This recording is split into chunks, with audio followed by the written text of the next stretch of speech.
you... Oh, like you don't know what it is. You don't know what that is. I have no idea. Well, you don't know. Jimmy Fallon doesn't know. David Letterman doesn't know. We don't know. All the comics and show business don't know what this is. In a world where late-night hosts believe they're untouchable, one man steps in to prove them wrong, Jim Carrey. The unpredictable comedy assassin, taking aim at Jimmy Kimmel as his unlucky target. What follows is less a show and more a spectacle, packed with more explosions than a summer blockbuster. Fueled by no script, no mercy, and way too much caffeine, Carrey doesn't just steal the spotlight, he rewrites it, sets it ablaze, and dances on the ashes, leading to the unforgettable night Kimmel got hilariously obliterated on his own. What is it? Come on, Jimmy. Seriously, the time is up. People are hip to this kind of stuff. I'm here tonight to blow the lid off it, to be the whistleblower. I'm sick and tired of the secrets and the lies. It is the secret symbol of the Illuminati, and you're a part. Because you definitely don't want to miss this one. The thing about Jimmy Kimmel is that his show has always felt like it's on autopilot, trolling out a couple of celebrity guests, tossing in some half-baked jokes. Maybe throwing together a skit that seems like it was written by interns on their fourth cup of coffee. It's all so predictable that you could practically call the punchlines before the audience even lets out their forced laughter.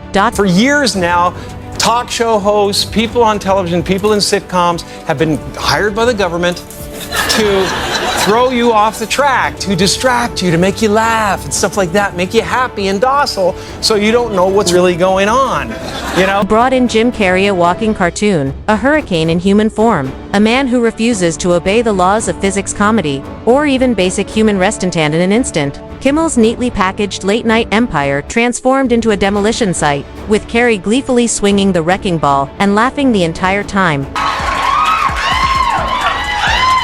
I just wanted to see what would happen if you stayed until they got tired.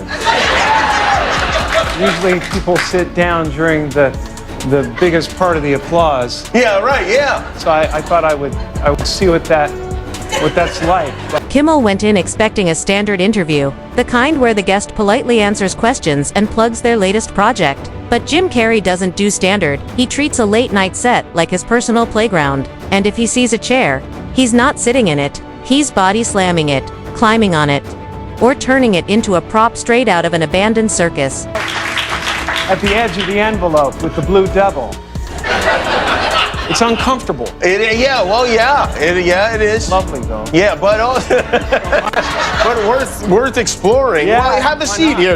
When Jim Carrey spots a host, like Kimmel, it's open season, because while Kimmel may have held the microphone, Carrey had the entire room in the palm of his hand, spinning it around like pizza dough. From the moment he stepped on stage, the power dynamic flipped. Instead of the host running the show and keeping the guest in line, Carrey seized control and made the whole set his playground. Carrey's trying to tell us something, and it's time that we started listening. What's going on? He just said that straight to Jimmy Kimmel's face, but it's a charge sugar-coated in comedy that makes it impossible to count. Carrey isn't a guest, he's an invading force, the kind who doesn't wait for questions, ignores Sagi, and has zero interest in the polite little rhythm of late-night banter, choosing instead to detonate the entire format. One moment he's bouncing off the couch.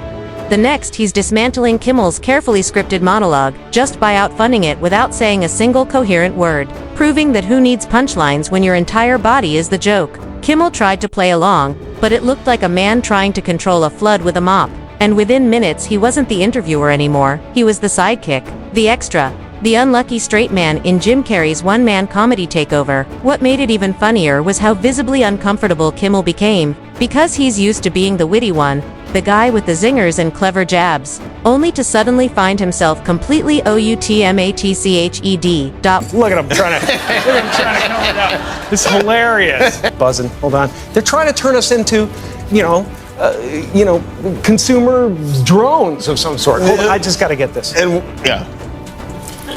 Yeah, listen, I'm in the middle of blowing the lid off some...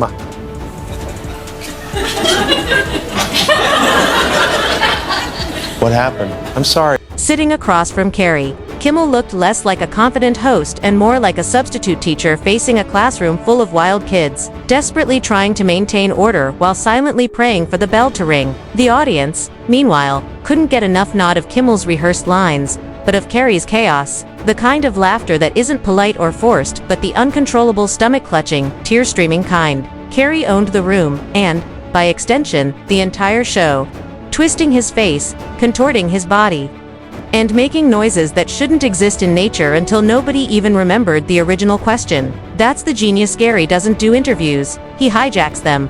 And Kimmel was just the unlucky pilot shoved out of the cockpit. At one point, Carrey even decided the furniture wasn't enough and turned on the audience, pointing at random people, mocking them with over-the-top impressions, and leaving everyone wondering if they had just become part of the act. Turn from bemusement at Jim Carrey's antics to an anxious unease at what he was really implying.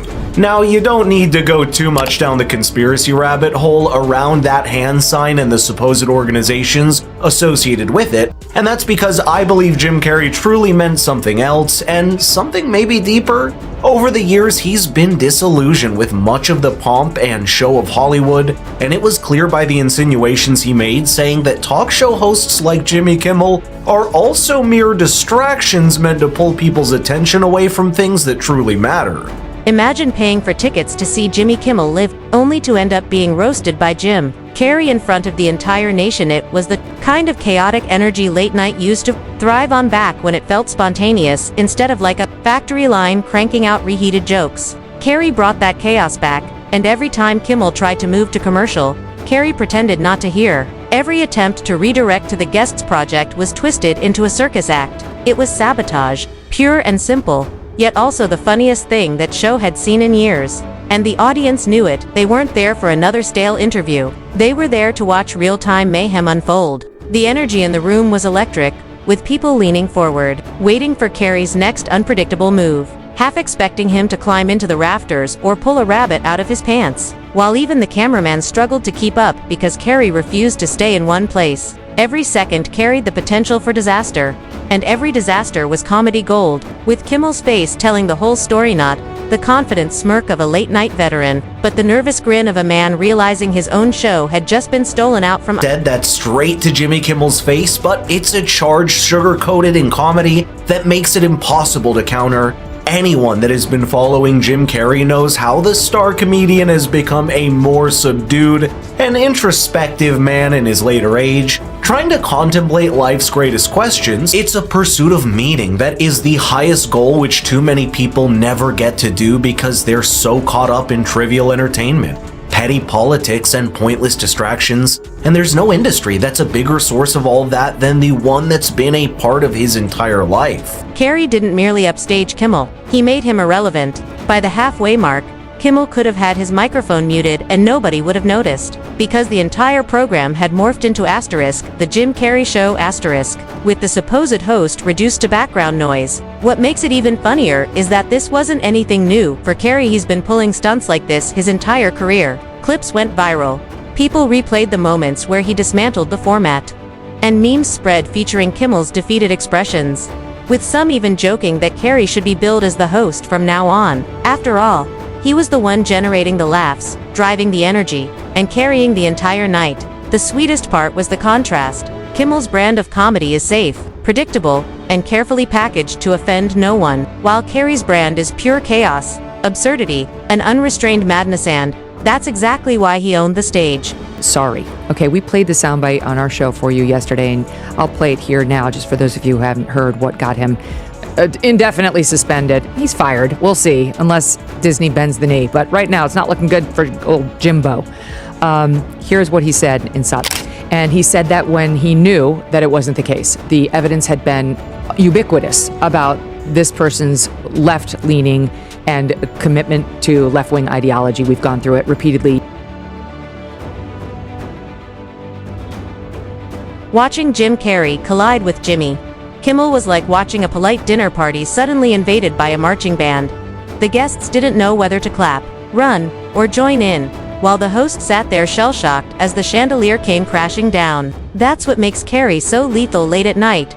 He doesn't just break the rules, he makes you wonder why they ever existed in the first place. The more Kimmel tried to rein things in, the worse it got, because Carrey sensed the discomfort and leaned into it, waging a hilarious one-sided war that left Kimmel looking like the defeated general of an army that never even arrived. By the end, Carrey didn't just win, he annihilated. Kimmel wrapped up the show looking like a man who had aged 10 years in 40 minutes, while Carrey skipped off stage as if it were just another Tuesday at the office. For Kimmel, it was the comedic equivalent of a public execution. For the audience, it was the funniest thing late night had seen in ages. The internet crowned Carrey the king of chaos once again, with fans flooding comments sections to celebrate how he flipped the show upside down, refused to play along, and reminded everyone what real comedy looks like, while others pointed out just how stale late night has become, and how desperately it needs someone like Carrey to shake it back to life. All in on ignoring reality and blames MAGA. We hit some new lows over the weekend with the MAGA gang desperately trying to characterize this kid who murdered Charlie Kirk as anything other than one of them and doing everything they can to score political points from it. Even joked that Kimmel should send Carrey a thank you card. Because the only reason anyone was still talking about the show the next day was him on. That's the real punchline. Kimmel may have booked Jim Carrey as a guest, but what he actually booked was his own destruction. He thought he was hosting an interview. What he got was a comedy earthquake that leveled his entire format. While Kimmel scrambled to pick up the pieces, Carrey was already moving on to his next target, laughing the whole way because for Jim Carrey, chaos isn't just comedy, it's a lifestyle. That night, Carrey held Kimmel's show hostage while the supposed host sat there like a man politely watching his own car get stolen. The funniest part came later, when Kimmel tried to reclaim some dignity in the aftermath. A few jabs, forced laughs, pretending it was all part of the plan, but anyone looking could see the vacant, haunted expression of a man who knows he was clowned in front of millions. No matter how much he pretends, no matter how many it was all in good fun lines he drops, deep down he knows the truth. He didn't run that show, Jim Carrey did, and he didn't even break a sweat doing it. Elon from the beginning of this thing, but it's like he's in this leftist thought bubble. He is in the most leftist thought bubble available, which is Hollywood. And, and I think also, he famously, there's some videos of him in blackface, and those came out, and he had apologized for them, and I think he took that hit and, really doubled down the other direction. Carrey walked away unscathed. This is a man who built his entire career on chaos, weaponizing facial expressions, turning gibberish into punchlines, and transforming interviews into full-blown performance art. If anyone thought Kimmel could outwit him, they might as well believe a house cat could beat a tiger in a cage match. Normally, audiences politely laugh at the host's jokes, applaud on cue, and keep the illusion alive. But during Carrey's rampage, they weren't pretending anymore, they were genuinely losing it. Every time Carrey opened his mouth, the crowd roared. Every time Kimmel tried to interject, the laughter died down like someone had pulled the plug. The reaction was raw, unfiltered, and impossible to fake, as if the audience collectively thought, why are we even watching Jimmy when Jim is right here? And that's the uncomfortable truth for late-night hosts. They build cozy, predictable kingdoms filled with pre-approved jokes, celebrity appearances, and carefully curated bits, only for someone like Carrey to arrive, who respects Nan. Yeah. The people in charge. Exactly. He's their Praetorian guard. Yeah. And it's like the self-hatred he must feel, because he wasn't always that. That's my point. Yeah. I mean, Colbert has always been a hard partisan, talented guy, but obviously he's not a comedian. But Kimmel was a comedian. Like, how does he, I don't understand. I don't know how he can sleep. Suddenly, the audience remembered just how stale the usual late-night formula had become. Realizing they'd been served reheated leftovers when they could have experienced a 5-course comedy explosion, Carrey didn't just steal Kimmel's thunder, he stole his relevance. Kimmel, like most late-night hosts, relies on being the clever one in the room. But the moment Carrey walked in, he instantly looked like the boring one. With no hope of reclaiming that position, Carrey treats late-night shows like playgrounds, and for Kimmel, this will leave a permanent scar. Years from now, people won't remember the movie Carrey was promoting or Kimmel's rehearsed jokes. They'll remember the night Jim Carrey turned Jimmy Kimmel Live into a live-action cartoon. Casting Kimmel as the clueless extra, beyond the spectacle, it also highlighted a deeper problem. Late-night TV fears unpredictability. Every joke, camera angle, and laugh is meticulously planned. But Carrey thrives on chaos, turning unpredictability itself into the punchline. Be a little of everything, but it's great. Even in death, Charlie keeps winning debates. The media, this is what's disgusting. Just look at the reaction. The media is trying to make Jimmy Kimmel into their Charlie Kirk. But as if getting fired is the same as getting fired upon. That's what disgusts me, is how they're trying. And when you put that kind of chaos into a machine built to run on routine, the machine collapses. That's why it felt so fresh, so electric, so unforgettable. For one night, late night wasn't safe or boring. It was alive, and it took Jim Carrey to remind everyone what that looks like. The irony is that Kimmel probably thought booking Carrey would be a guaranteed win, a big star, a nostalgic name, solid ratings. Instead, Carrey exposed the show for what it really was: stiff, predictable, and uninspired before storming in, ripping it all apart, and showing what real chaos and real comedy look like. It wasn't polished, scripted, or safe, but it was unforgettable, and in a world of beige, blend together late night shows, unforgettable is priceless. Jim Carrey didn't destroy Jimmy Kimmel with a single line or clever insult. He did it with sheer, unstoppable energy, exposing the cracks in late night, turning the host into a bystander, and reminding everyone why he remains one of the greatest comedic forces alive. And the best part, he didn't even try. What was just another day at the office? For Carrey became the night Kimmel's own stage was stolen, set on fire, and transformed into the funniest disaster late night has seen in years.